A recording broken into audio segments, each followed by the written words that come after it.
நேத்து இன்ஸ்டால ரீல்ஸா பாத்துட்டு இருக்கும் போது டெரேஸ்மென் படத்தோட ரீல்ஸ் மட்டும் வந்துகிட்டே இருந்துச்சு. எனக்கு அவ்வளோ சந்தோஷம்.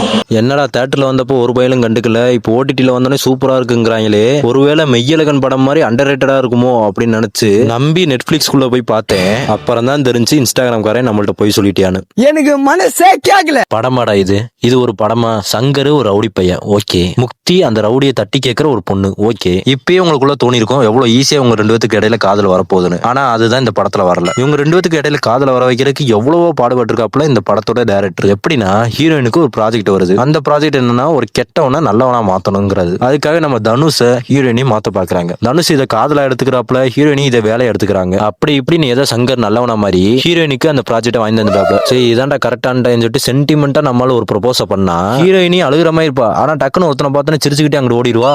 அட பிக்காளிப்பல, அரை மணி நேரமா கதையா சொல்லிருக்கேன், அம்பட்டுக்கும் சரிங்க சரிங்கன்ட்டு ஒரே வார்த்தையில ஊத்தப்பம்னு போயிட்டானே. கொஞ்ச நாள் கழிச்சு ஹீரோயினி கூப்பிடுதுன்னு சொல்லிட்டு அவங்க அப்பா பார்க்க போவார் ஹீரோ. அவங்க அப்பா ஒன்னும் சாதாரண ஆளுலாம் இல்ல, கலெக்டர். அதனால நீ போய் கலெக்டர் எக்ஸாம் மட்டும் பாஸ் பண்ணிட்டு வா, என் பொண்ணை தரேன் அப்படின்னு சொல்லுவாப்புல. இவரும் கஷ்டப்பட்டு படிச்சு யூபிஎஸ்சி எக்ஸாம் 3 வருஷம் கழிச்சு பாஸ் பண்ணி வந்து நின்னா ஹீரோயினிக்கு வேறத்தையும் கூட கல்யாணம்.